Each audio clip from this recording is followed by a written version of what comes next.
Olá, meus irmãos, a graça e a paz do nosso Senhor e Salvador Jesus Cristo. Para vocês que irão acompanhar esta live, para os que irão participar desta live, uma boa noite a todos. Para aqueles que irão me assistir depois, dependendo do horário, um bom dia e uma boa tarde. Eu sou o pastor Frederico Costa, da Segunda Igreja Batista Reformada em Paulista, e hoje iremos tratar de um tema muito relevante. Vocês sabem que, diante de tudo aquilo que estamos vivenciando, né, desde 2020, desde março de 2020, neste mês estaremos completando um ano desta pandemia. Infelizmente, muitas pessoas perderam seus entes queridos, pessoas amadas, pessoas queridas. E diante de tudo isso, meus irmãos, a gente, como igreja do Senhor Jesus Cristo, nós lamentamos, sentimos profundamente a perda dessas pessoas. Como igreja do Senhor Jesus Cristo, nós temos orado, nós temos clamado, intercedido, né, pelas famílias, por aqueles que, repito, perderam seus entes queridos.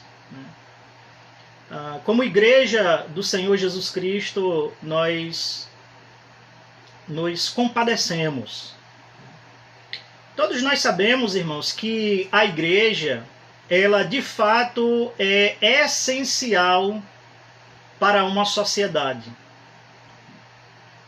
Não é novidade para ninguém que as igrejas, elas desenvolvem um trabalho bíblico, né, trabalho de assistência espiritual, não só para os fiéis, mas para todos aqueles que necessitam, né, que buscam ajuda, que buscam algum tipo de socorro nas igrejas evangélicas. Seja uma orientação pastoral, seja uma palavra de consolo, de conforto, seja através de atividades sociais, como distribuição de alimentos, de roupas. Muitas denominações evangélicas mantêm funcionando casas de recuperação, abrigos, asilos. Então, meus irmãos, a atividade da igreja em qualquer sociedade, ela é essencial. Não tem o que se discutir, né? Todos nós sabemos que o que seria da sociedade se não fosse a Igreja de Cristo aqui na Terra. Então eu quero começar essa live para tratar deste tema que está aí na descrição da live, né? Ou seja, os governadores estaduais, por meio de decreto, podem proibir as igrejas de se reunir no dia do Senhor para cultuar a Deus? É possível a igreja ter o seu direito cerceado de se reunir no domingo, no dia do Senhor, para prestar a Deus o que lhe é devido, que é o santo culto? Então há uma discussão muito grande na sociedade, principalmente entre as igrejas, sobre a essencialidade das igrejas evangélicas, ou das igrejas como um todo, né? Porque aqui eu incluo também as igrejas católicas romanas. Então há um grande debate, uma grande discussão se de fato o culto ele é algo essencial ou não, se a igreja ela pode deixar de cultuar a Deus no dia do Senhor como pretexto de cuidado, de amor, de preservação à vida, como se a igreja ela intencionalmente ela promovesse algum tipo de contaminação ou alguma coisa do tipo, né? Então hoje a gente vai conversar um pouco sobre esse tema, se os governadores eles podem de fato proibir as igrejas de se reunir, né? O que diz a Bíblia sobre as autoridades constituídas por Deus, sobre as autoridades civis, como interpretar Romanos 13. Muitas pessoas têm lançado mão dessa passagem para, de fato, asseverar que as autoridades civis, os magistrados, eles têm esse poder de proibir, por meio de um decreto, as igrejas evangélicas de se reunir. O que diz as confissões de fé sobre as autoridades civis? Como pastor de uma igreja reformada, nós somos uma igreja confessional porque subscrevemos uma confissão de fé. Confissão essa que é a confissão de fé dos batistas particulares, dos batistas reformados, que é a confissão de fé batista de 1689. Então, nós iremos ver ao longo dessa live que tanto a Bíblia quanto as confissões de fé, elas têm algo a dizer sobre toda essa situação que nós estamos enfrentando. Será que de fato, e repito, nós podemos utilizar Romanos 13 como um texto que de fato diz que nós devemos nos submeter às autoridades independentemente de qual seja a postura, de qual seja as decisões que os governadores venham tomar? Ou seja, o que é que importa? Obedecer a Deus ou aos homens? Né? Então, assim, eu tentarei, tentar o máximo possível falar tudo aquilo que me propus a falar, no máximo aí, dentro de um tempo aí de 40 a 50 minutos. Ainda teremos uma live hoje no Instagram do pastor Marcelo Ximenes, pastor da Igreja Batista da Jaqueira. Ele também estará gravando uma live, já quero aproveitar aqui a oportunidade para divulgar a live do pastor Marcelo Ximenes. Será no Instagram dele. Então eu quero também, de uma certa forma, se der tempo, tentar aqui falar tudo o que eu me propus a falar, dentro de no máximo aí 40, 50 minutos. Não quero tomar muito do seu tempo, quero ser o mais objetivo possível, o mais instrutivo possível, para que de alguma forma você possa ser abençoado, você possa ser instruído. Quero deixar claro aqui que, em primeiro lugar, o meu compromisso é com a igreja que eu pastoreio. Repito, a Segunda Igreja Batista Reformada em Paulista. Como pastor titular desta igreja local, o meu compromisso, a priori, é com esta igreja que está sob os meus cuidados. Eu não quero, de forma alguma, tentar, através dessa live, de tudo aquilo que eu irei falar, fazer com que você questione o pastor da sua denominação, a tomar algum outro tipo de atitude com relação àquela que já foi tomada. Eu sei que muitas igrejas não estão se reunindo no dia do Senhor para obedecer ao mandamento de Deus, porque de fato o culto é mandamento.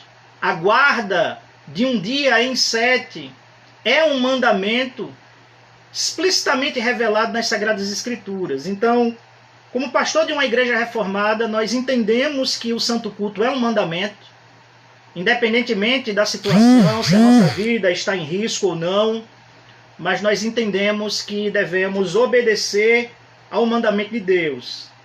Então aqui eu me dirijo de forma mais específica para a igreja que eu pastoreio.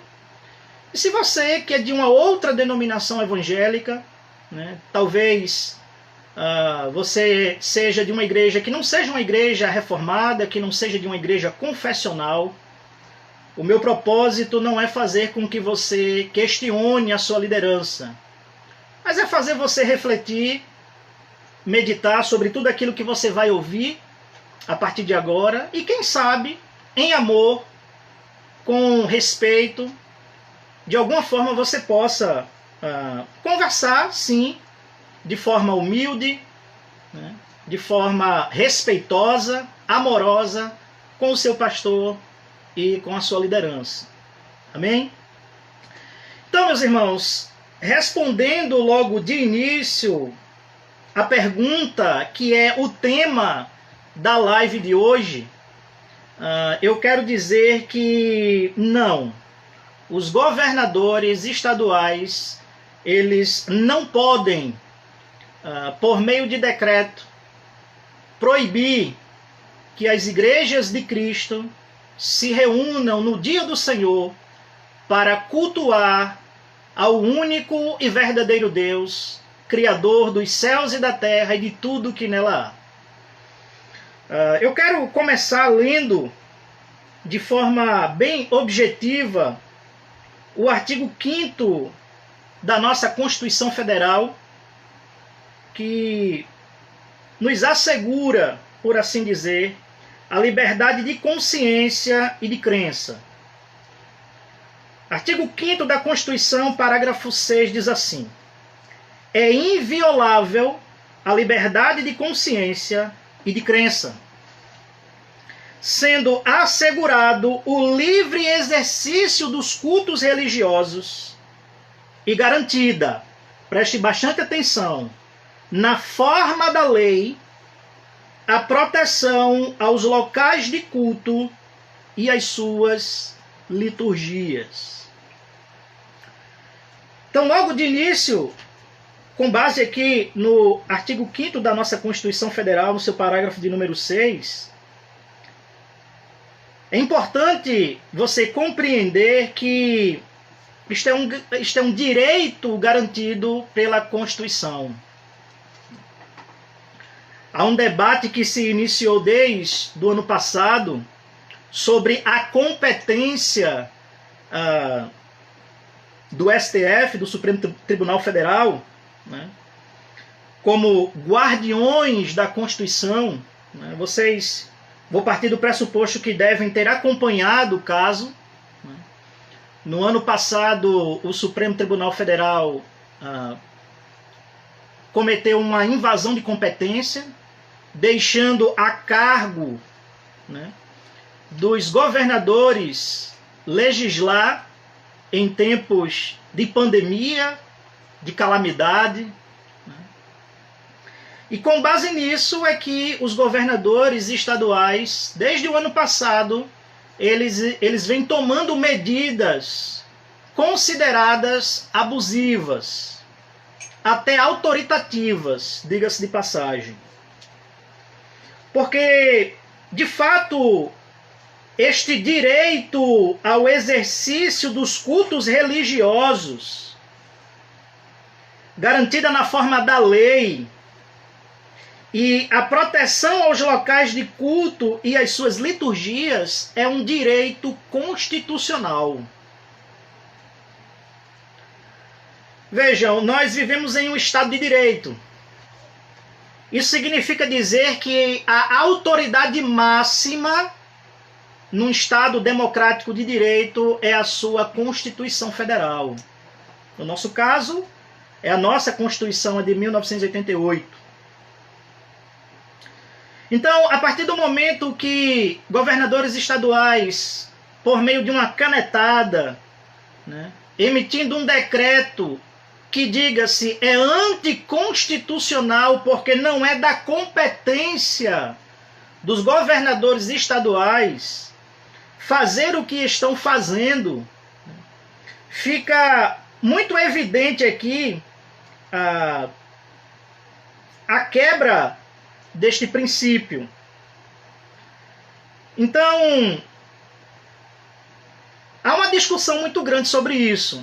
Se é válido ou não, se os governadores estaduais, se os prefeitos municipais, eles podem tomar estes tipos de medidas que eles estão tomando, se isso seria constitucional ou não. Então esse é o primeiro ponto, né? É inviolável a liberdade de consciência e de crença. Veja, para nós, cristãos, o culto a Deus é algo essencial, é a principal atividade da igreja.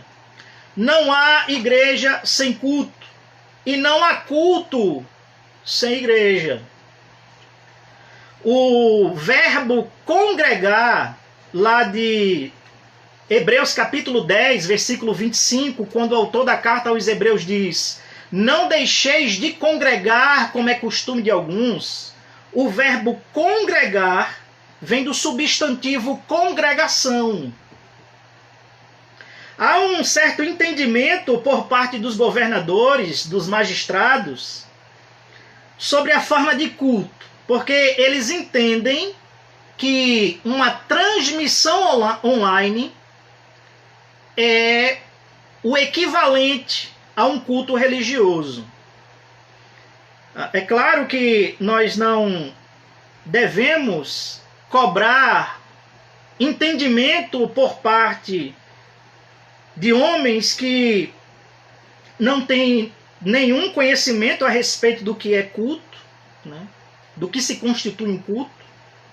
Mas a questão, irmãos, é que para nós, cristãos, o culto não só é essencial, mas só pode haver culto com a congregação reunida.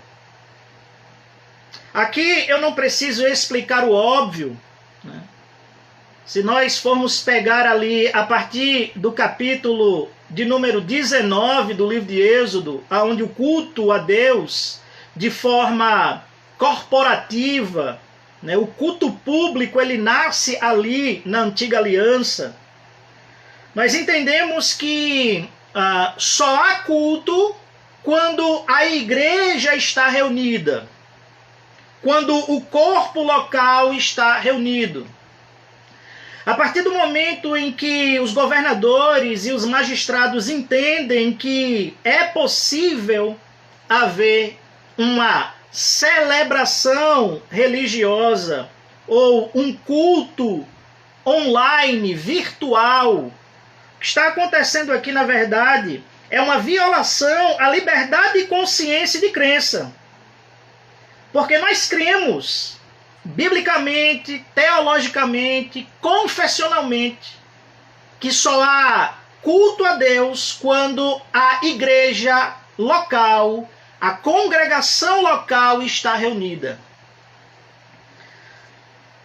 E aqui eu quero entrar num ponto que tem sido debatido, tem se discutido, sobre se é possível fazer um culto online. Irmãos, fazer culto online é a mesma coisa que você dividir o corpo, você separar o corpo, separar os membros do corpo e mesmo assim continuar afirmando que os membros separados continuam sendo o corpo. Isso não existe. Culto, a igreja tem que estar presente. Então, dentro do entendimento dos governadores e dos magistrados, a partir do momento em que eles só permitem, por meio de decreto, que a igreja funcione apenas para fazer a preparação, repito, de cultos online nas dependências do templo, o que está acontecendo aqui é uma violação à liberdade de consciência e de crença. Porque nós cremos que o culto a Deus, o santo culto a Deus, que diga-se é um mandamento, e eu irei entrar nesse ponto logo mais à frente, ele não tem como ser realizado por meio de uma transmissão online. Veja, há uma diferença. Há uma diferença do culto ser transmitido e de se fazer de uma transmissão um culto. Há uma diferença. A igreja, ela pode estar reunida, ela pode estar ou no templo ou em outro local, a igreja reunida, e ali sim, se utilizando de recursos tecnológicos, transmitir o culto por meio de um celular, de uma câmera, enfim. O que não existe é culto online. O culto pode ser transmitido com a presença da igreja, com a igreja reunida. Mas fazer de uma transmissão online ou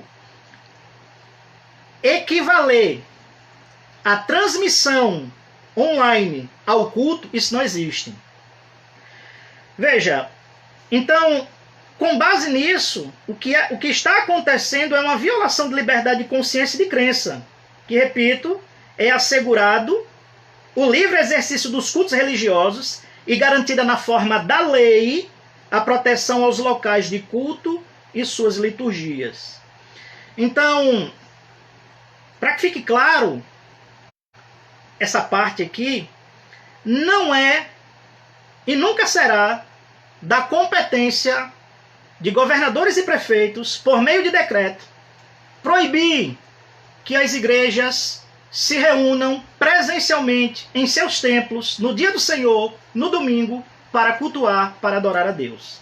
E por que eu digo isso? Que não é da competência dos governadores e muito menos do STF. Porque na mesma Constituição Federal, no artigo de número 136, nós lemos assim: o presidente da República pode, preste bastante atenção aqui, o presidente da República pode, ouvidos o Conselho da República e o Conselho de Defesa Nacional, decretar estado de defesa para preservar ou prontamente restabelecer em locais restritos e determinados a ordem pública ou a paz social ameaçadas por grave e iminente instabilidade institucional, e aí preste bastante atenção agora, ou atingidas por calamidades de grandes proporções na natureza. Bem, aqui a gente poderia entrar na questão ou no mérito se a pandemia do coronavírus seria uma calamidade de grandes proporções na natureza. Mas o ponto aqui não é esse. O ponto aqui é que somente o presidente da República, ouvidos o Conselho da República e o Conselho de Defesa Nacional, perceba que também não é apenas o presidente, ele tem que primeiro ouvir o Conselho da República e o Conselho de Defesa Nacional, para só então decretar estado de defesa para preservar ou prontamente restabelecer em locais restritos e determinados a ordem pública ou a paz social ameaçadas por graves e iminente instabilidade institucional ou atingidas por calamidades de grandes proporções na natureza.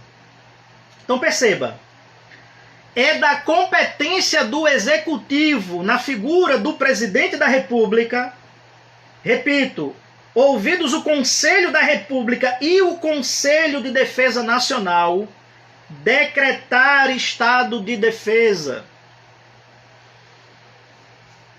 Não é da competência dos guardiões da Constituição Federal, que nesse caso é o Judiciário, o STF, o Supremo Tribunal Federal. Não é da competência dos guardiões da Constituição mudar, por assim dizer, o entendimento claro do que está posto no artigo 136 da Constituição Federal.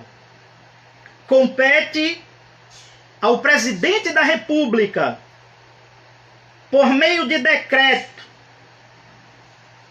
estabelecer o estado de defesa. Irmãos,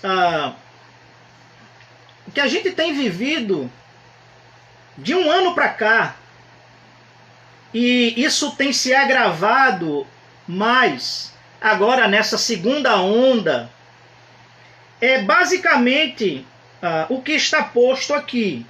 Se nós considerarmos que a pandemia por causa da Covid-19 é uma calamidade de grandes proporções, então somente o presidente da República, ou melhor, só compete ao presidente da República, por meio de decreto, tomar alguma medida mais rígida, digamos assim. Veja o que diz o artigo 137, o artigo seguinte. Porque o artigo 136 ele trata do estado de defesa, né? O artigo 137 ele vai continuar dizendo o seguinte: o presidente da República pode, ouvidos o Conselho da República e o Conselho de Defesa Nacional, solicitar ao Congresso Nacional autorização para decretar o estado de sítio nos casos de... Aí vem artigo 1. Comoção grave de repercussão nacional ou ocorrência de fatos que comprovem a ineficácia de medida tomada durante o estado de defesa. Ou seja, se o que está posto no artigo 136, no artigo anterior, não surtir efeito, aí o presidente da República, mais uma vez, ouvidos o Conselho da República e o Conselho de Defesa Nacional, agora solicitando ao Congresso Nacional autorização, pode decretar o estado de sítio. E aí, a partir aqui do parágrafo de número 1, ele vai enumerar, ele vai classificar, né, as condições. Parágrafo 1. Comoção grave de repercussão nacional ou ocorrência de fatos que comprovem a ineficácia de medida tomada durante o estado de sítio. Parágrafo de número 2. Declaração de estado de guerra ou resposta à agressão armada estrangeira. Parágrafo único. O presidente da República, ao solicitar autorização para decretar o estado de sítio ou sua prorrogação, relatará os motivos determinantes do pedido. E aí preste atenção agora. Devendo o Congresso Nacional decidir por maioria absoluta. Irmãos, o que estamos vivenciando no Brasil, na prática, é estado de sítio, aonde o direito de ir e vir, que é um outro direito garantido na Constituição Federal, o direito de ir e vir, está sendo cerceado. Irmãos, toque de recolher só pode acontecer em estado de sítio. Repito, é da competência do presidente da República, ouvidos o Conselho da República e o Conselho de Defesa, com a aprovação da maioria absoluta do Congresso Nacional, determinar o estado de sítio. Percebam que essa situação que nós estamos vivendo, ela não encontra amparo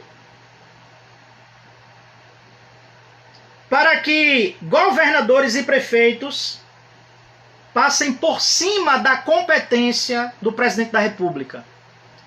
Compete somente ao presidente da República. Esse é o primeiro ponto, né? A questão se é da prerrogativa dos governadores, por meio de decreto, determinar ou não, se as igrejas evangélicas podem se reunir no domingo, no dia do Senhor, para cultuar a Deus. Estabelecido isso, porque talvez você possa estar pensando assim, pastor, então se eu estou entendendo bem, então somente o presidente da República é que pode, por meio de decreto, ouvidos o Conselho da República e o Conselho de Defesa, por maioria absoluta do Congresso,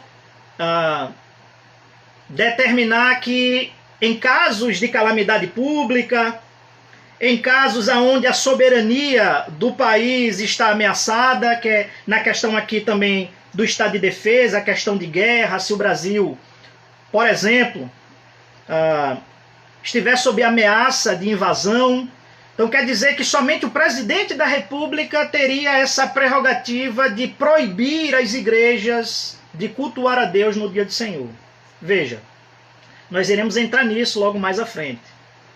Mas o que eu quero que fique claro para você é que não é e nunca será da competência dos governadores estaduais e dos prefeitos nos seus municípios, por meio de decreto, proibir as igrejas de cultuar a Deus no dia do Senhor. Não é e nunca será da competência de governadores e prefeitos cercear o direito de ir e vir do cidadão brasileiro. O que a gente está vendo, irmãos, é uma coisa absurda. O governo tomando medidas sem base, sem comprovação científica nenhuma, de que quarentena, de que lockdown pode resolver a situação que a gente está vivendo. Veja, no ano passado, o governo federal, e aqui eu não quero entrar no mérito político, eu não quero de forma alguma ficar aí nessa polarização que há entre esquerda e direita, o ponto aqui não é esse. O ponto é que no ano passado o governo federal fez o seu papel, liberando verbas para os estados, para que essas verbas fossem investidas na saúde, na ampliação ou na construção de hospitais de campanha, na aquisição de insumos para que os profissionais de saúde pudessem ter a mínima condição de poder trabalhar, né? Materiais de proteção, compra de equipamentos como, por exemplo, os respiradores que estava em falta, e aí denúncias de compra de respiradores de porco, pelo menos aqui no estado de Pernambuco. Veja, aonde está a verba que foi destinada para os governos estaduais? E aqui, de forma específica, eu me refiro ao nosso estado, o estado de Pernambuco. Senhor governador Paulo Câmara, cadê o dinheiro? Cadê o dinheiro que o governo do estado recebeu do governo federal? Porque se essa verba que foi enviada para o estado de Pernambuco tivesse sido aplicada, se tivesse sido destinada para o seu devido fim, não havia a necessidade de agora estar decretando uma nova quarentena ou um novo lockdown, porque a situação não teria chegado ao ponto que chegou. Os hospitais de campanha foram desativados antes do tempo. A própria história comprova que em casos de pandemia sempre haverá uma segunda onda. A probabilidade, a possibilidade de haver uma segunda onda é altíssima em termos de pandemia. Mas aí os hospitais de campanha foram desativados antes do tempo. O dinheiro não foi investido ou aplicado para melhorar a saúde. E agora a população é que vai pagar essa conta. Quantos e quantos trabalhadores informais estão à beira da loucura porque não podem trabalhar? Porque o seu direito de ir e vir está sendo cerceado. O seu direito de trabalhar está sendo cerceado. A culpa é do cidadão pernambucano. A culpa é das igrejas. Então, a questão é essa. Só compete ao presidente da República tomar essas medidas de estado de sítio. Não compete aos governadores. Esse é o ponto. E você, meu irmão, minha irmã, que tem vivido tudo isso,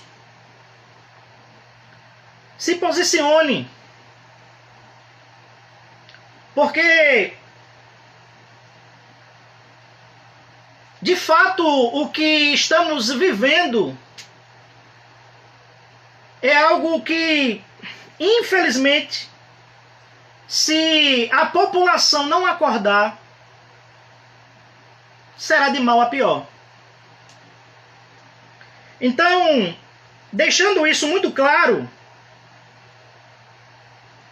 eu quero, nesse momento agora, falar um pouco a respeito do que a Bíblia diz sobre as autoridades constituídas.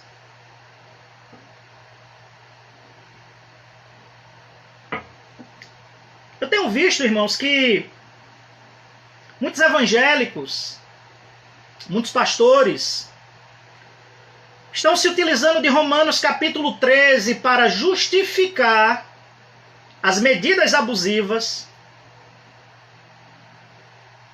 anticonstitucionais, que os governadores e prefeitos estão tomando. Romanos 13 virou o texto-chave para calar aqueles que não estão se conformando com essa situação.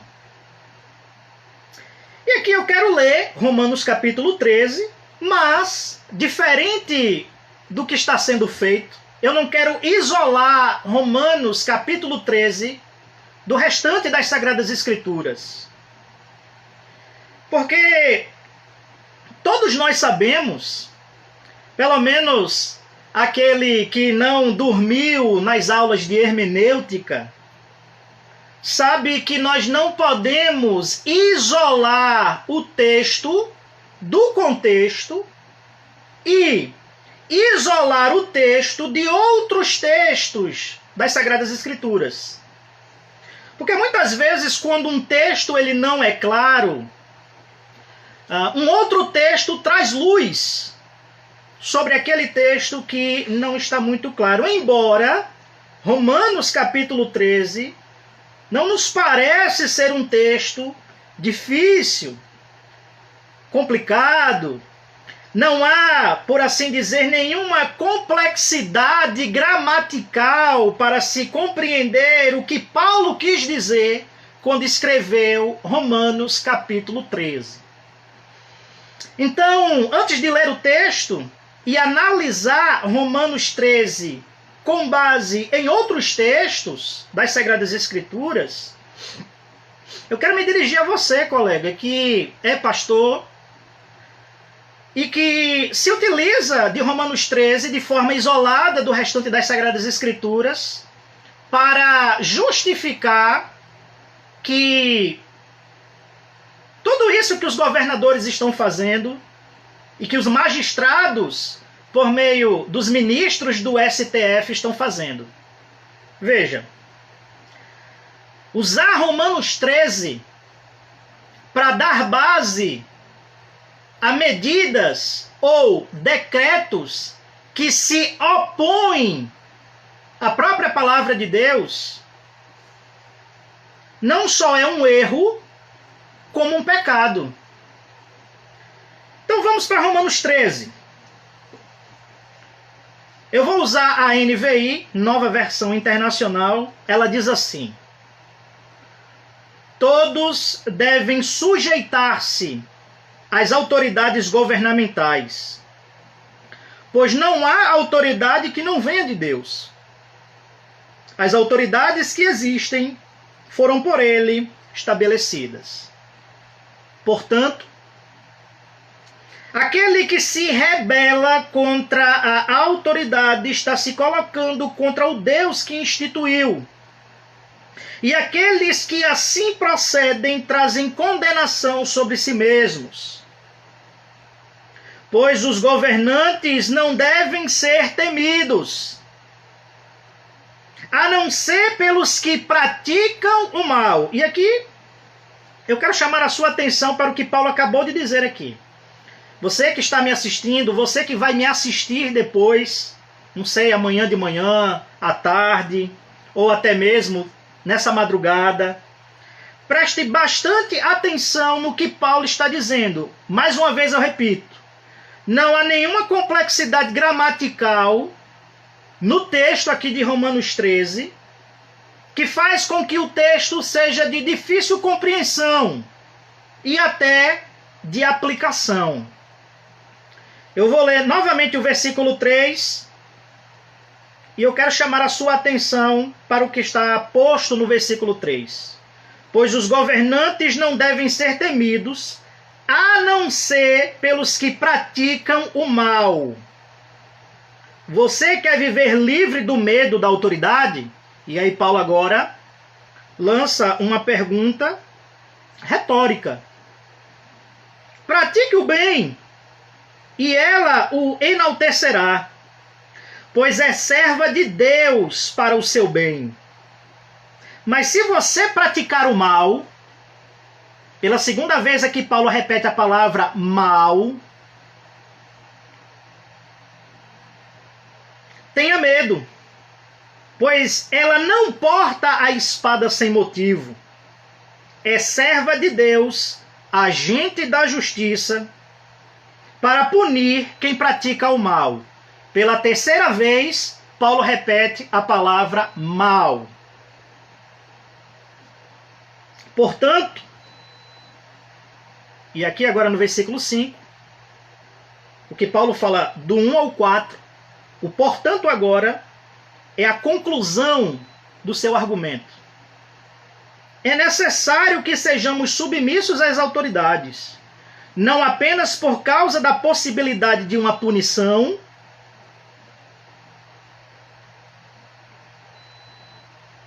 mas também por questão de consciência.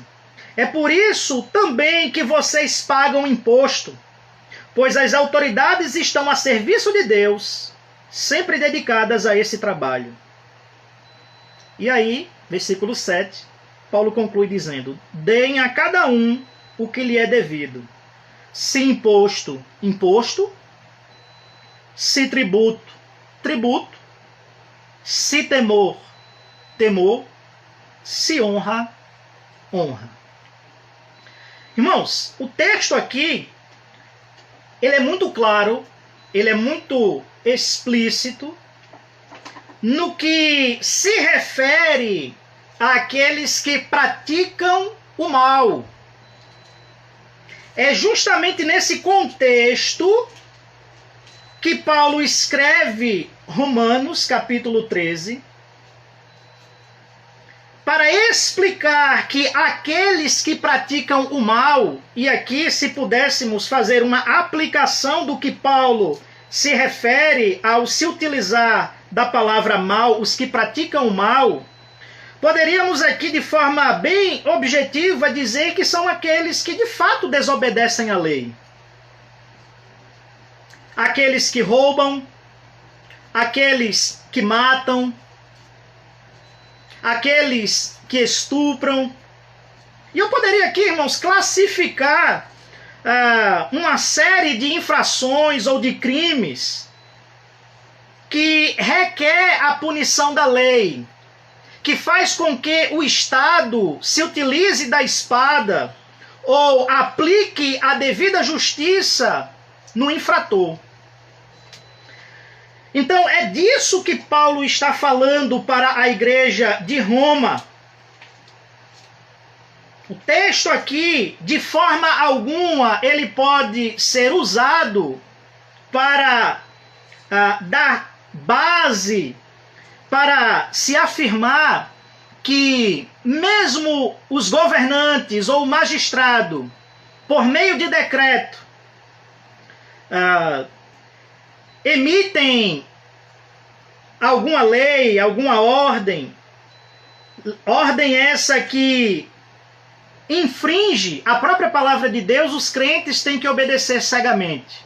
Veja, eu quero usar um pouco de lógica aqui nesse momento para você poder também entender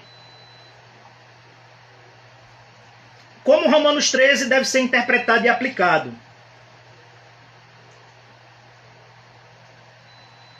Se esse texto aqui, ele quer dizer que independente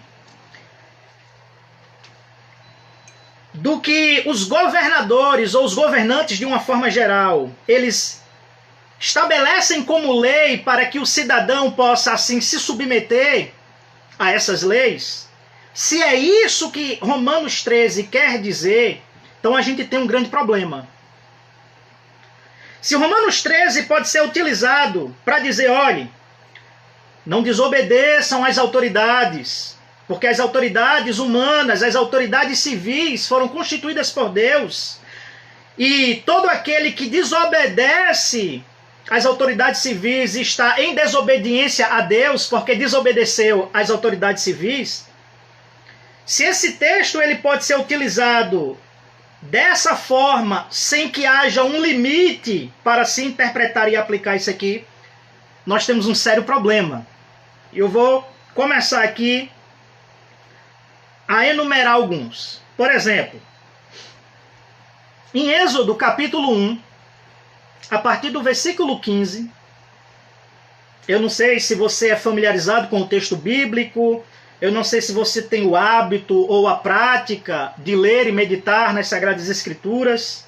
Talvez você nunca leu esse texto, ou se leu, não lembra. E se leu e lembra, não está fazendo a devida conexão com o todo da Escritura. Êxodo, capítulo 1, a partir do versículo 15, lemos assim. O rei do Egito ordenou, veja, o rei do Egito, uma autoridade. O rei do Egito ordenou às parteiras dos hebreus que se chamavam Sifrá e Puá. Quando vocês ajudarem as hebreias a dar à luz, verifiquem se é menino. Se for, matem-no. Se for menina, deixem viver. Todavia, entretanto, porém, contudo,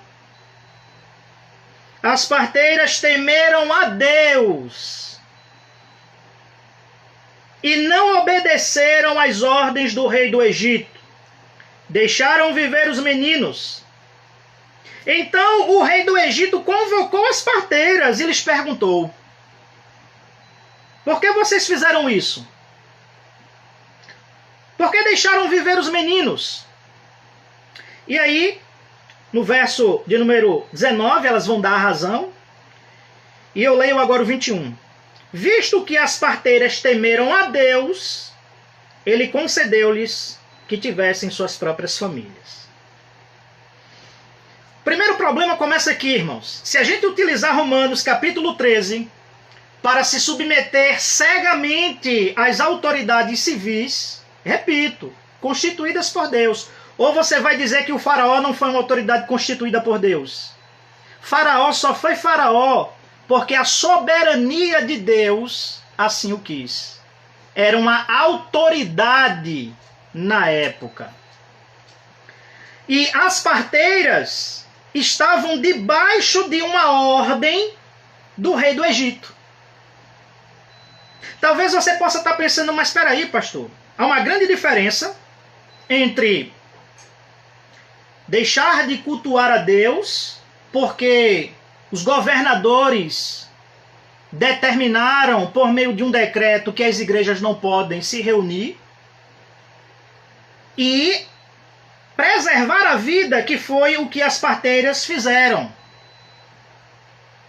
Porque aqui, por mais que a lei, o decálogo, os 10 mandamentos, e eu vou falar sobre isso um pouco mais à frente, por mais que o decálogo, a lei moral de Deus, que é perpétua, não tivesse sido entregue ainda, mas o que essas mulheres fizeram aqui foi cumprir o mandamento do não matarás.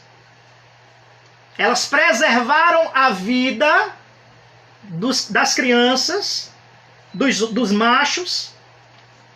Elas desobedeceram ao faraó, a uma ordem do faraó, a um decreto do faraó, porque elas, como mulheres tementes a Deus, elas obedeceram a Deus em vez de obedecer ao faraó. Então a primeira coisa, Romanos 13 deve ser interpretado e aplicado respeitando alguns limites. Porque, como nós iremos ler, mais importa agradar a Deus do que aos homens. Se um governante, por meio de um decreto, ele dá uma ordem, e essa ordem é contrária à palavra de Deus, às Sagradas Escrituras, não é pecado desobedecer a esta ordem que, diga-se, infringe a palavra de Deus para obedecer a Deus. É uma questão de lógica, irmãos. Então, esse é o primeiro texto. Dando um salto agora, eu quero ler com você Daniel capítulo 3, a partir do versículo 1. Não vou ler todo o capítulo, é um capítulo muito extenso. Selecionei aqui os textos principais. E diz assim: o rei Nabucodonosor fez uma imagem de ouro de 27 metros de altura e 2 metros e 60 centímetros de largura, e a ergueu na planície de Dura, na província da Babilônia. Depois convocou os sátrapas, os prefeitos, os governadores, os conselheiros, os tesoureiros, os juízes, os magistrados e todas as autoridades provinciais para assistirem à dedicação da imagem que mandara erguer.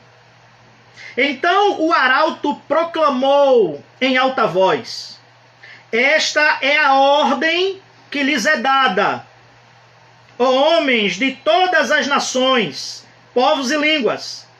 Quando ouvirem o som da trombeta, do pífaro, da cítara, da harpa, do saltério, da flauta dupla e de toda espécie de música, prostrem-se em terra e adorem a imagem de ouro que o rei Nabucodonosor ergueu.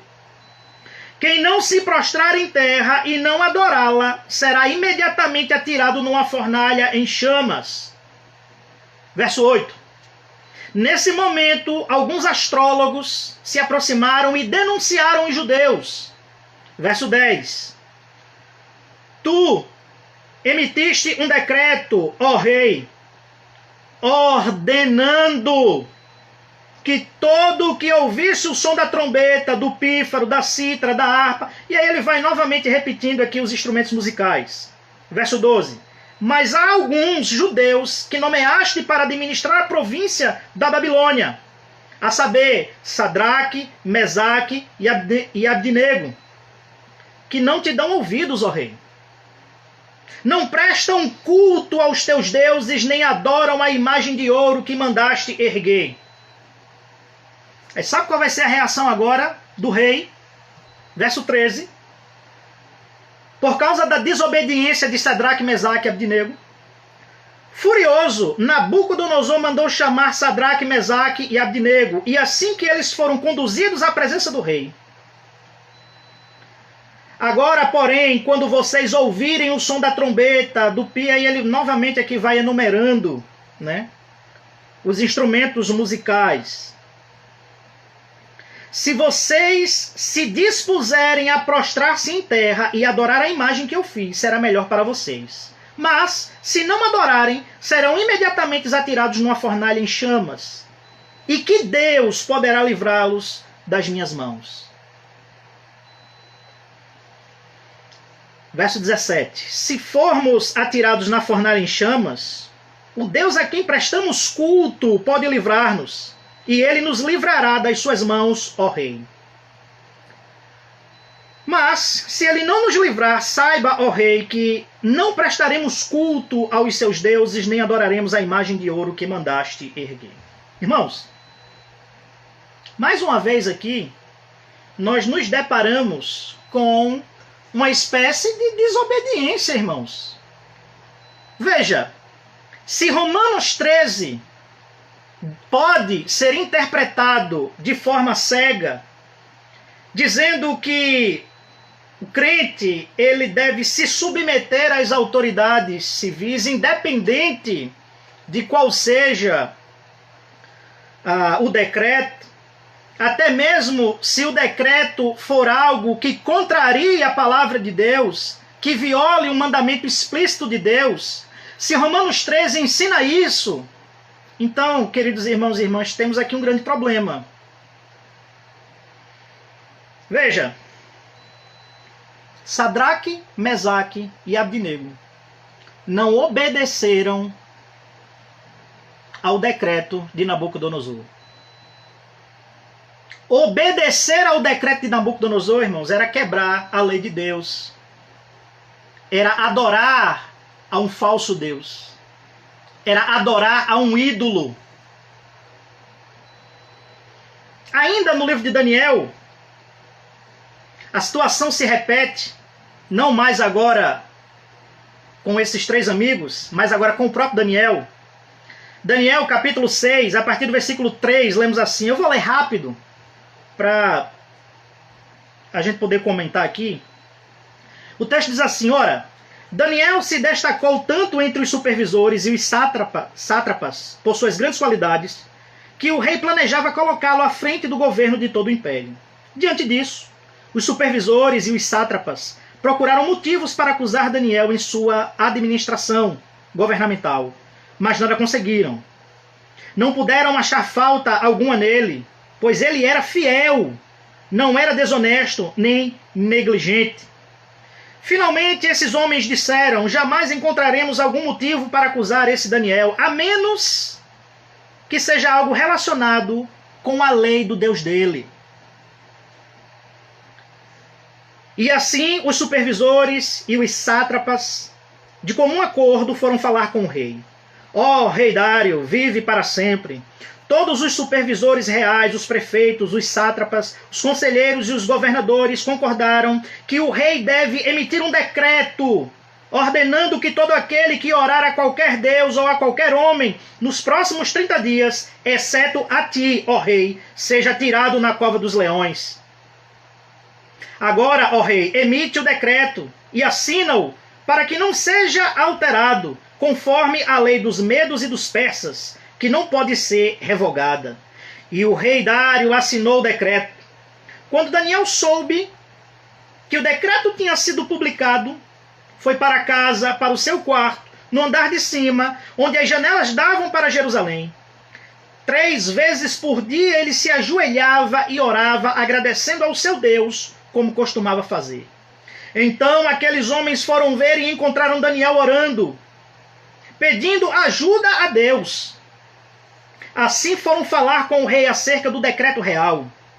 Tu publicaste um decreto ordenando que nos próximos 30 dias, todo aquele que fizesse algum pedido a qualquer deus ou a qualquer homem, exceto a ti, ó rei, seria lançado na cova dos leões. O rei respondeu, o decreto está em vigor, conforme a lei dos medos e dos persas, que não pode ser revogada. Então o rei deu ordens, e eles trouxeram Daniel e o jogaram na cova dos leões. O rei, porém, disse a Daniel que o seu Deus, a quem você serve, continuamente o livre.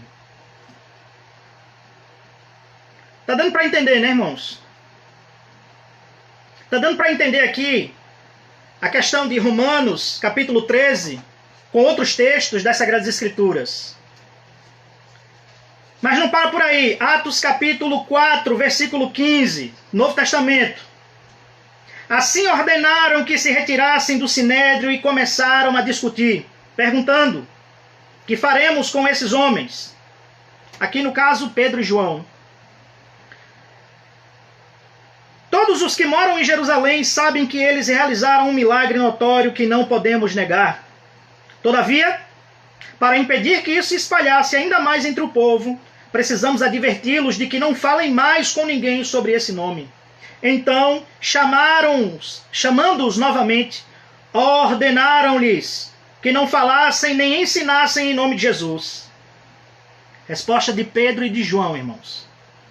Mas Pedro e João responderam: julguem os senhores mesmos, se é justo aos olhos de Deus obedecer aos senhores e não a Deus. Um pouco mais à frente, capítulo 5, a partir do versículo 25, e eu termino com esse texto, lemos assim: nesse momento chegou alguém e disse: os homens que os senhores puseram na prisão estão no pátio do templo ensinando o povo. Se você ler o contexto anterior, eles foram presos, eles não obedeceram ao sinédrio, às autoridades religiosas da época, eles continuaram pregando, foram presos, foram libertados milagrosamente de forma sobrenatural, e em vez de se esconderem com medo, acovardados, para onde é que eles foram? Para o pátio do templo, irmãos, ensinar o povo, pregar o evangelho. Então, indo para lá com os guardas, o capitão trouxe os apóstolos, mas sem uso de força, pois temiam que o povo os apedrejasse. Tendo levado os apóstolos, apresentaram-nos ao sinédrio para serem interrogados pelo sumo sacerdote, que lhes disse: demos ordens expressas a vocês, para que não ensinassem neste nome. Todavia, vocês encheram Jerusalém com essa doutrina e nos querem tornar culpados do sangue desse homem. Resposta de Pedro. Pedro e os outros apóstolos responderam: é preciso obedecer antes a Deus do que aos homens. Irmãos, vejam. Há um limite para se interpretar e aplicar Romanos 13. Como nós iremos ver agora o que diz as confissões de fé, nós devemos obedecer às autoridades civis em tudo que não contraria a palavra de Deus, irmãos. E mais uma vez, para usar um pouco de lógica, veja. Se Romanos 13 deve ser levado, ou melhor, se Romanos 13 pode ser usado para dizer que os cristãos não podem desobedecer às autoridades civis, em hipótese alguma, mesmo que as ordens, mesmo que os decretos ou leis contrariam a palavra de Deus, porque nós não podemos desobedecer às autoridades civis. Então a gente tem vários problemas, irmãos. Primeiro, a gente tem esses problemas aqui, que, claro, não são problemas, né? Estou falando de forma retórica, porque fica muito claro que há um limite.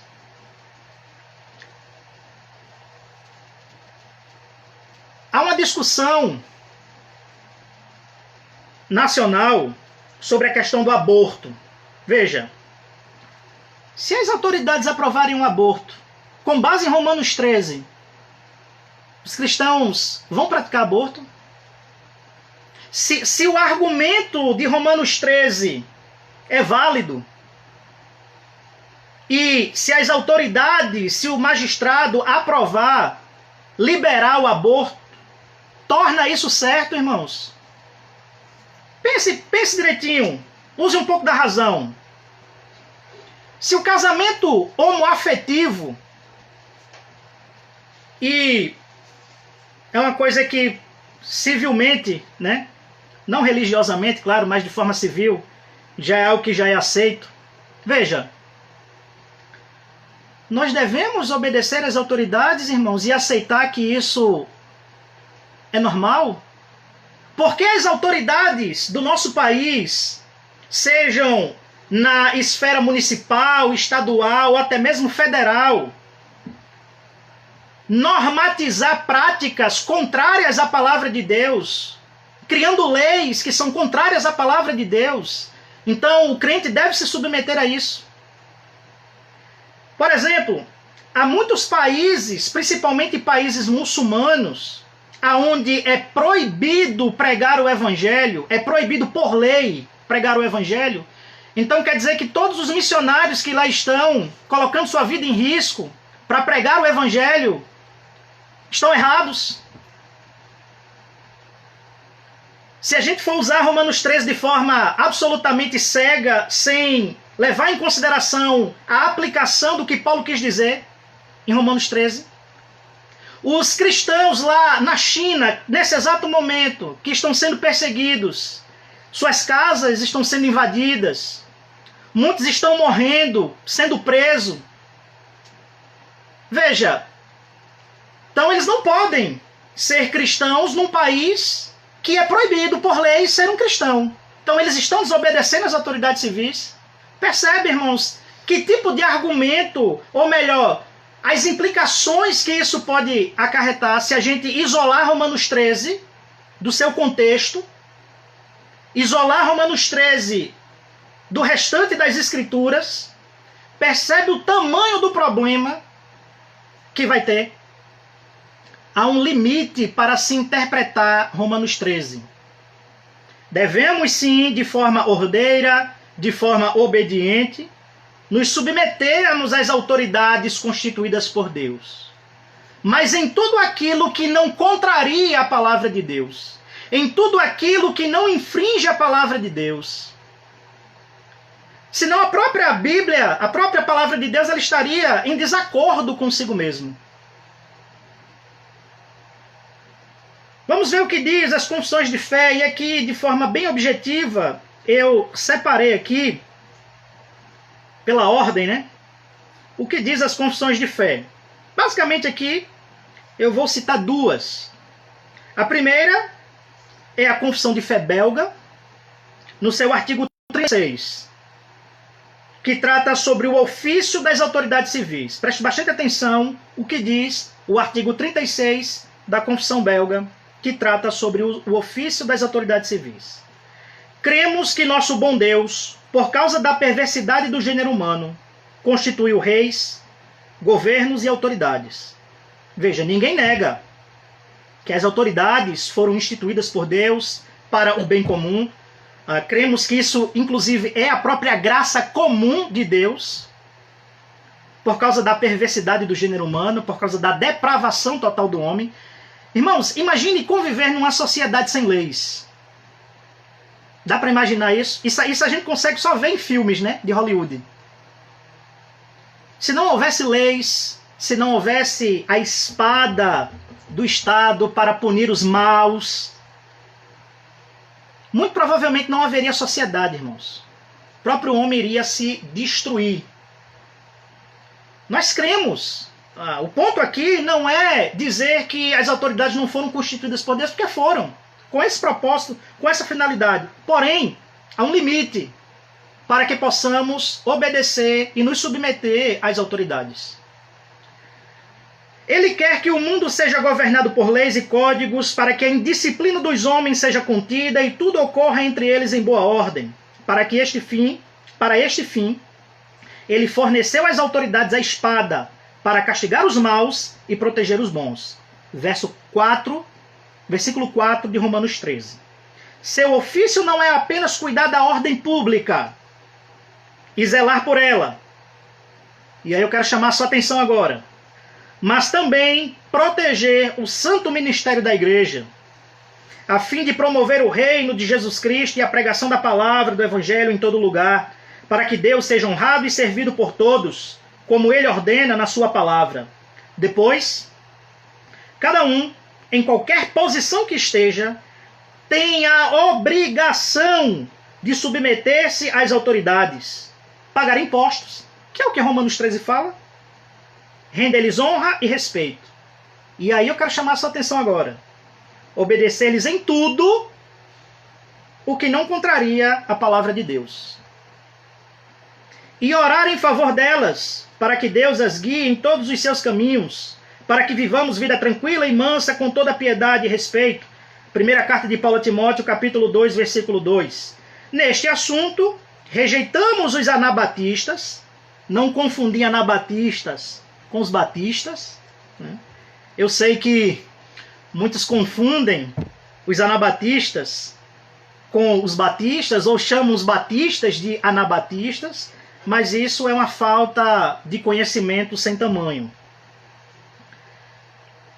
Neste assunto rejeitamos os anabatistas e outros revolucionários, e em geral todos os que se opõem às autoridades e aos magistrados.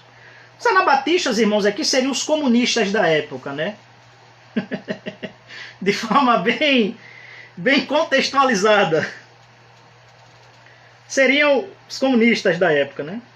E querem derrubar a ordem judicial, introduzindo a comunhão de bens, e que abalam os bons costumes que Deus estabeleceu entre as pessoas. Aí, eu quero citar agora o artigo 23 da Confissão de Fé de Westminster, que trata sobre o magistrado civil. Parágrafo de número 3.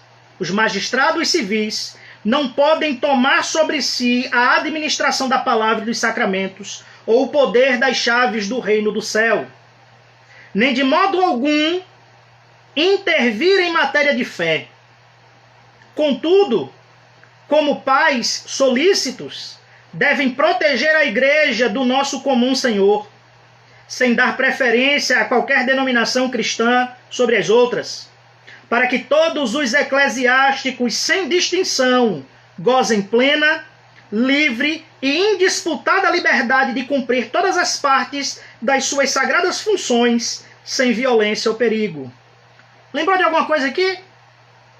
Artigo 5º da nossa Constituição. Como Jesus Cristo constituiu em sua igreja um governo regular e uma disciplina, nenhuma lei de qualquer estado deve proibir, impedir ou embaraçar o seu devido exercício entre os membros voluntários de qualquer denominação cristã, segundo a profissão e crença de cada uma.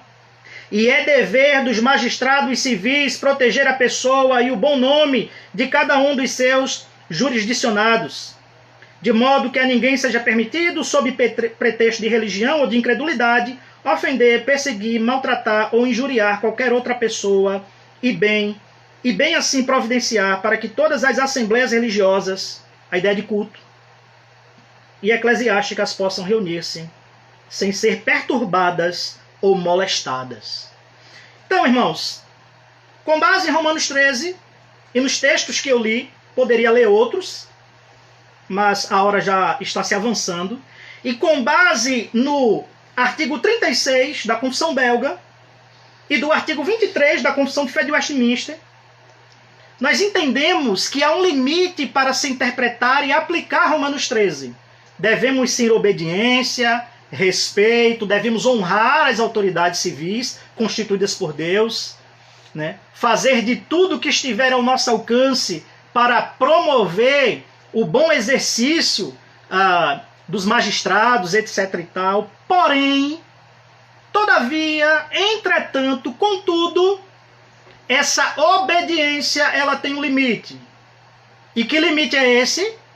Se qualquer autoridade constituída de forma legítima, por meio de um decreto, faz com que a igreja cometa um pecado, desobedeça a Deus, infringe um mandamento, mais importa obedecer a Deus do que aos homens. Irmãos, isso é muito simples.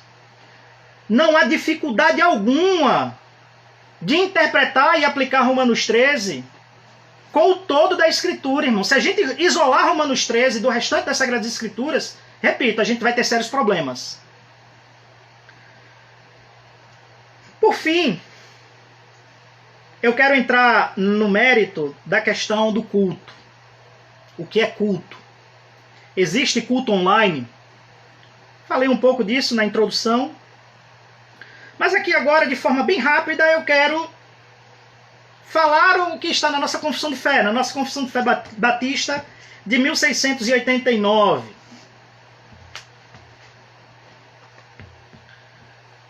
Capítulo de número 22, sobre o culto religioso e o dia do Senhor, parágrafo de número 7 e 8. Diz assim, preste bastante atenção nisso, irmãos. Pelo desígnio de Deus, há uma lei da natureza que, em geral, uma proporção do tempo seja destinada ao culto a Deus. Dessa forma, em sua palavra, e preste bastante atenção aqui agora, por um preceito positivo, moral e perpétuo, válido a todos os homens em todas as eras, Deus particularmente nomeou um dia em 7 para um descanso, para ser santificado, que desde o início do mundo até a ressurreição de Cristo foi o último dia da semana, e a partir da ressurreição de Cristo foi mudado para o primeiro dia da semana, o que é chamado de dia do Senhor. E deve continuar até o fim do mundo, como o Shabat cristão, sendo abolida a observação do último dia da semana. O Shabat é assim santificado ao Senhor quando os homens, tendo devidamente preparado os seus corações e ordenados os seus assuntos comuns de antemão, não apenas observam um santo descanso durante todo o dia, a partir de suas próprias obras, palavras e pensamentos, sobre suas ocupações e recreações mundanas, mas também dedicam todo o tempo em exercícios públicos e privados de seu culto e nos deveres de necessidade e misericórdia. Irmãos, eu sei que é difícil para quem não congrega numa igreja confessional, e é isso que significa ser reformado. Ser reformado é ser confessional. Nós entendemos que o culto a Deus é um mandamento. Aqui eu quero me dirigir a você, colega, que não entende isso de forma bem objetiva, porque isso aqui é claro, irmãos. Veja, deixa eu fazer aqui uma outra aplicação. Nós entendemos que o Decálogo, os 10 mandamentos, como está posto em Êxodo, capítulo 20, versículos de 1 a 17, assim como o resumo da lei, Mateus, capítulo 22, versículos de 37 a 40, e aqui tome muito cuidado, porque há quem pense que Jesus, ele diminuiu a lei. Jesus, ele resumiu a lei. De forma didática, de forma pedagógica, ele resumiu a lei. Por quê? Porque quem já estudou sobre a lei sabe que o Decálogo, os 10 mandamentos, ele tem 2 divisões.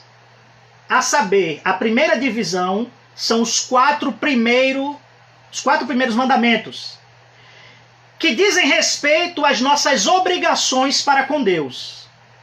É por isso que, quando Jesus resume a lei, ele diz: amarás o Senhor teu Deus de todo o teu coração, de toda a tua alma, de toda a tua força, de todo o teu entendimento. Os primeiros 4 mandamentos dizem respeito às nossas obrigações para com Deus. A segunda divisão, que compreende os outros 6 mandamentos, dizem respeito às nossas obrigações para com o nosso próximo, com o nosso semelhante.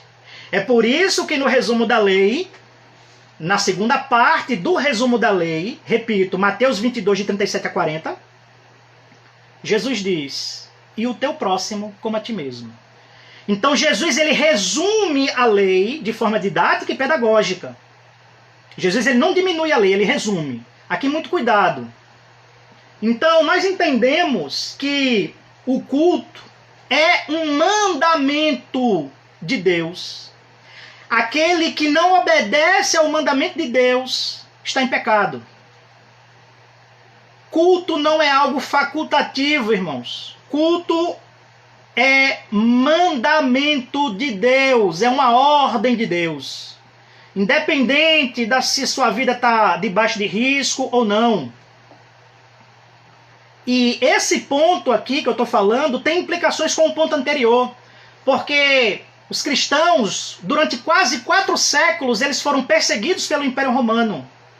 Durante quase 4 séculos, os cristãos, em obediência ao mandamento de Deus, que está posto em Êxodo capítulo 20, versículos de 8 a 11, durante quase 4 séculos, eles cultuaram a Deus no dia do Senhor escondidos.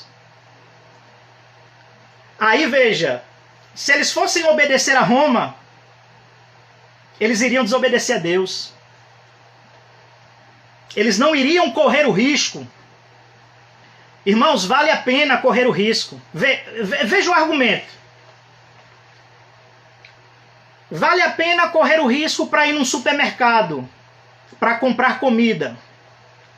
Vale o risco ir numa casa lotérica retirar dinheiro para pagar uma conta.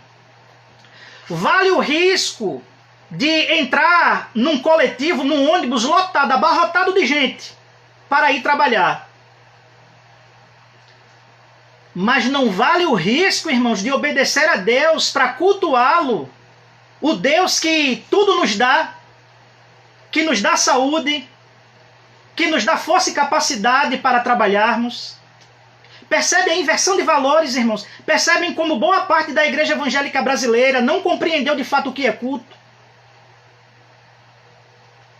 Cultuar a Deus, irmãos, não é estar numa balada, nem estar num spa, nem num parque de diversões, não, irmãos. Cultuar a Deus é atender ao chamado solene de Deus. É Deus convocando, é Deus ordenando ao seu povo que naquele dia, no dia que ele estabeleceu, um dia em 7, é um princípio criacional. Deus criou todas as coisas em 6 dias e no 7º descansou. E ele deixa isso claro quando você lê a lei. Porque a palavra sábado lá, ela não foi muito bem traduzida. A palavra lá é Shabat, é dia de descanso. Deus nos dá 6 dias da semana para que possamos trabalhar e cuidar dos nossos afazeres. Mas no 7º dia, nesse Shabat cristão, nesse dia de descanso, nós descansamos dos nossos afazeres para dedicarmos aquele dia. É um dia completo. Não confunda culto com o dia do Senhor. Dia do Senhor é a guarda de um dia completo, de descanso dos nossos trabalhos, para que Deus possa trabalhar em nós. Todo pastor, e eu vi, né, pastores dizendo que a lei, os 10 mandamentos, não se aplica mais aos dias de hoje. Eu entendo que são pastores dispensacionalistas, que é um outro risco também, porque é só usar a lógica. E aqui eu quero levar você a pensar um pouco. Veja, se a lei de Deus, que é perpétua, a lei moral de Deus, ela não está mais em vigor nos dias de hoje, porque foi dada somente para Israel, e já que estamos no tempo da graça e não da lei, como muitos assim afirmam, por puro silogismo, por conclusão lógica, adorar falsos deuses não é mais pecado, erguer ídolos não é mais pecado, tomar o santo nome do Senhor em vão não é mais pecado, cultuar a Deus tanto faz como tanto fez, honrar pai e mãe não é mais um dever, não é mais uma obrigação, e claro, disso decorre as autoridades. Roubar, matar, adulterar, cobiçar o que é do próximo, como a mulher, os bens, a propriedade do próximo, dizer falso testemunho contra o próximo, tudo isso deixou de ser pecado, irmãos. Se a lei não se aplica mais nos dias de hoje, como muitos afirmam, se ela só foi dada para Israel, e já que agora a igreja está no tempo da graça, a lei não tem mais vigor, percebe as implicações lógicas de afirmar tal absurdo, irmãos? O que a lei para o cristão, ela não... A lei nesse sentido, agora, para o cristão, ela não tem mais poder de condenar, porque Cristo já cumpriu a lei no nosso lugar. Cristo é o nosso substituto, é o nosso cabeça federal. Ele cumpriu a lei em nosso lugar. Mas a lei continua em pleno vigor. Veja o que diz aqui o capítulo 19 da nossa Confissão de Fé, que trata sobre a lei de Deus. E eu já estou encerrando. Capítulo 19, sobre a lei de Deus. Talvez isso possa não fazer muita diferença para você, haja visto que talvez você não seja de uma igreja confessional, você não tenha uma confissão de fé. Mas para nós, irmãos, é algo muito importante, seríssimo, essencialíssimo. Capítulo 19, sobre a lei de Deus, parágrafo de número 5 e 6. A lei moral, os 10 mandamentos, obriga para sempre a todos, tanto pessoas justificadas como as demais, a obediência a ela. E isso não apenas no que concerne a matéria nela contida, mas também no que diz respeito à autoridade de Deus, o Criador, que a deu. Nem Cristo no Evangelho de forma alguma a abroga, antes reforça muito essa obrigação. Parágrafo de número 6. Embora os verdadeiros crentes não estejam sob a lei como um pacto de obras, para serem por ela justificados ou condenados, contudo ela é de grande utilidade para eles, assim como para os outros, à medida que, como uma regra de vida, os informa sobre a vontade de Deus e de seu dever. Deixa eu dar só uma pausa aqui. O que a confissão de fé está dizendo aqui, irmãos? Que a lei de Deus, ela, de uma certa forma, ela nos conduz a viver uma vida de obediência e de santo arrependimento. Porque a lei continua mostrando o nosso pecado. A lei continua nos desnudando diante de Deus e nos mostrando o que é pecado e o que nós devemos evitar, porque devemos obedecer a Deus. É a graça de Deus, é o Espírito do Senhor que habita em nós, na igreja, que nos leva diariamente a viver uma vida de obediência, de santidade e de arrependimento. Porque a lei nos conduz a Cristo. A lei nos revela que as nossas obras, elas são incapazes de nos conduzir a Deus. É por isso que Cristo teve que cumprir a lei em nosso lugar. Ao não regenerado, ao não cristão, ao ímpio, a lei continua mostrando que ele de fato é um miserável pecador e que ele quebrou a lei em Adão. Deus continua exigindo as obrigações da lei. É como, por exemplo, se você toma um empréstimo no banco, você contrai uma dívida, não tem mais como pagar aquela dívida, o banco não quer saber que você não tem condição de pagar, ele vai continuar cobrando, porque uma dívida foi contraída. Esse é o papel da lei. É por isso que a lei está em pleno vigor.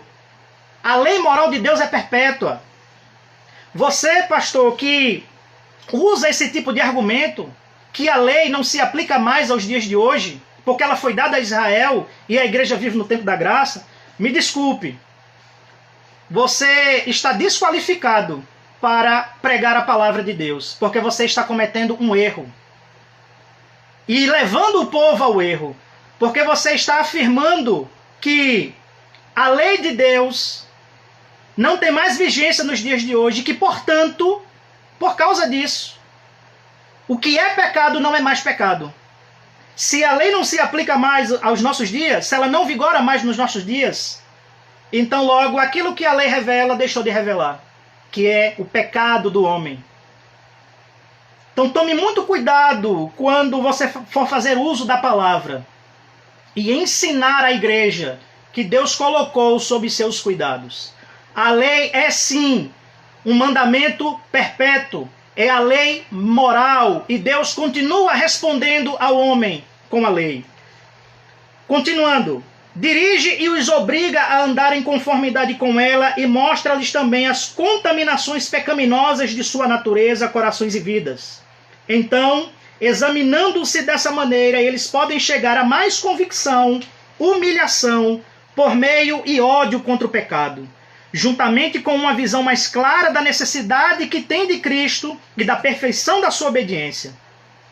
Ela é semelhantemente útil para os regenerados, para restringir as suas corrupções, à medida que proíbe o pecado. Percebe aqui a importância da lei? E as suas ameaças servem para mostrar o que até mesmo os deles os pecados merecem e que as aflições nesta vida podem esperar por eles, embora libertados da maldição e do rigor intransigente da lei. Igualmente, As promessas da lei demonstram a aprovação de Deus, a obediência e quais bênçãos os homens podem esperar receber se obedecerem à lei. Embora não lhes sejam devidas pela lei como um pacto de obras. Então, o fato de um homem fazer o bem e evitar o mal, porque a lei anima a um e desencoraja o outro, não é evidência de que ele esteja debaixo da lei e não debaixo da graça.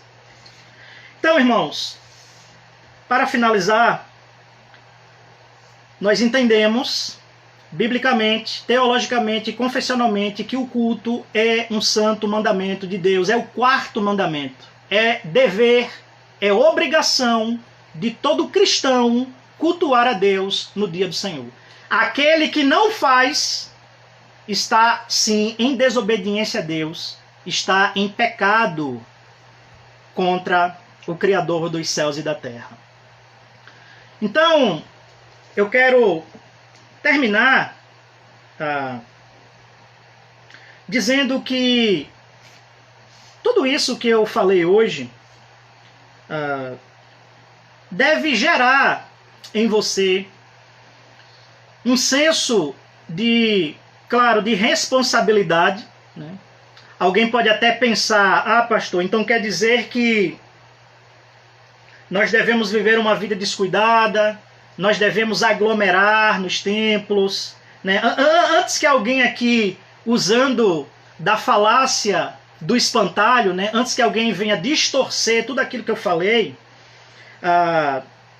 dizendo ou pensando que já que é assim da forma que eu coloquei, então pode sim aglomerar nos templos, não se cuidar. Não é isso que eu falei, irmãos.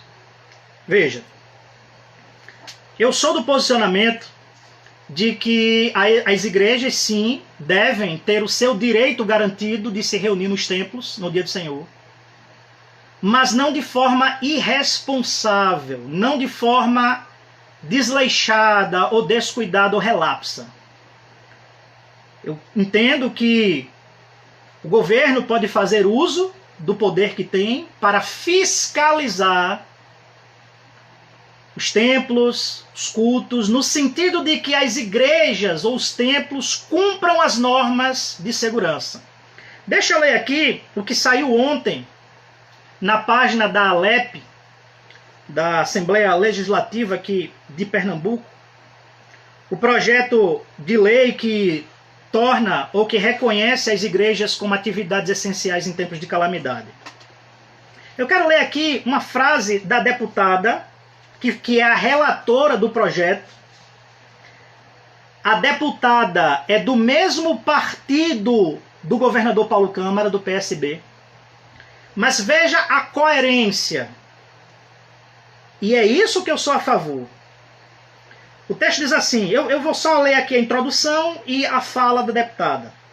Os projetos de lei que pretendem classificar as atividades religiosas como essenciais em tempos de calamidade pública receberam parecer favorável da Comissão de Saúde nesta quarta-feira, caso ontem, dia 17. Para a relatora da matéria, a deputada Roberta Arraes, do PSB, a pandemia do novo coronavírus torna as igrejas ainda mais necessárias. Pelo menos um pouco de lucidez e de coerência, né, irmãos? Aí vem a fala dela, abre aspas. A minha defesa é que todas as igrejas possam ter as suas atividades, porém, com os protocolos exigidos pelo governo do Estado. E eu tenho certeza que as igrejas irão cumprir da forma que sempre cumpriram, com ordem e respeito a toda a sociedade pernambucana. Então, o nosso parecer, senhor presidente, é pela aprovação. Fecha aspas. Resumindo, é disso aqui, irmãos, que eu sou a favor e que é o mais lógico, é o mais coerente. Não é proibir as igrejas do seu direito, garantido pela Constituição, direito à liberdade, né, de consciência, crença, tendo os templos assegurados em forma da lei, né, para que possa ser realizado os cultos religiosos e as suas devidas liturgias.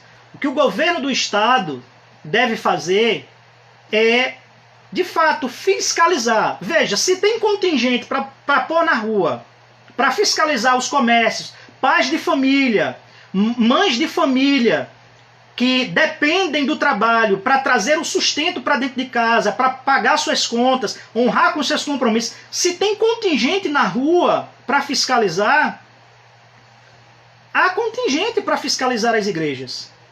Os próprios pastores, por meio de associações e de conselhos regionais de pastores, podem dar uma ajuda ao governo, sendo aqueles que de fato irão cumprir as normas impostas pelo Estado. Mas aí o governo vem numa medida arbitrária, né, se valendo do equívoco do STF, vai e proíbe as igrejas de se reunir no dia do Senhor. Né? Aí, assim, é complicado. Então, as igrejas podem se reunir desde que tomem os seus devidos cuidados. Então, essa deve ser a posição mais coerente, mais lógica a se fazer, né? a ser tomada. Então, meus irmãos, para concluir, eu quero agradecer a todos vocês que tiveram a paciência de me ouvir aí, de me assistir até o final. Quero dizer que, como pastor de uma igreja local, nós temos orado, nunca cessamos de orar, nunca deixamos de orar por tudo isso que estamos vivendo. Cremos que, de fato, Deus está no controle de tudo, que nada acontece sem a sua permissão, né, sem a sua providência. Cremos nisso, irmãos. E quero dizer aqui, deixar muito claro que a nossa igreja não deixou de cultuar a Deus no dia do Senhor e nem vai deixar de cultuar.